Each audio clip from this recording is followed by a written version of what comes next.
ಕನ್ನಡನ ಉಳಿಸ್ಲಿ ಬೆಳೆಸಲಿ ಹೋರಾಟ ಮಾಡೋರಿಗೆ ನಾವು ಯಾರಿಗೂ ಪ್ರಜಾಪ್ರಭುತ್ವ ವ್ಯವಸ್ಥೆಯಲ್ಲಿ ನಾವು ಬೇಡ ಅಂತ ಹೇಳೋದಿಲ್ಲ. ಹೋರಾಟ ಮಾಡಲಿ.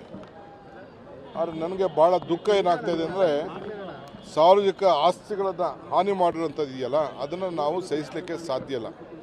ಯಾರು ಕೂಡ ಕಾನೂನನ್ನ ಕೈಗೆ ತೆಗೆದುಕೊಳ್ಳಿಕ್ಕೆ ಸಾಧ್ಯ ಇಲ್ಲ. No one should take the law into their hands. We will not hello.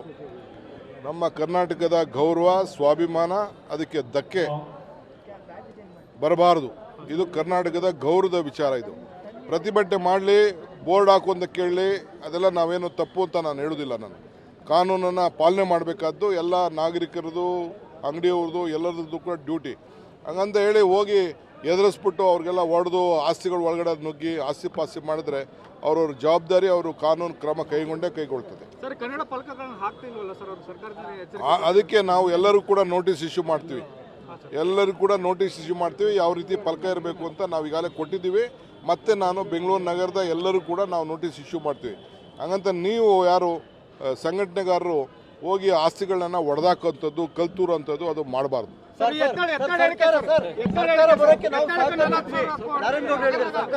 ಸಹಕಾರ ಇತ್ತು, ಆದ್ರೆ ಈಗ ನಮಗೆ ತೊಂದರೆ ಮಾಡಿದ್ದಾರೆ ಅಂತ.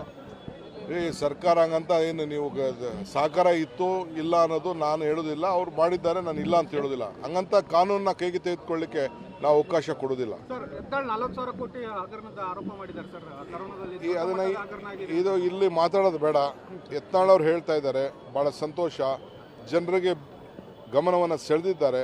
ನಾವು ಅದೇ ಗಮನವನ್ನು ಸೆಳೆದಿದ್ದು, ಮುಂದಕ್ಕೆ ಅದನ್ನು ಚರ್ಚೆ ಮಾಡೋಣ.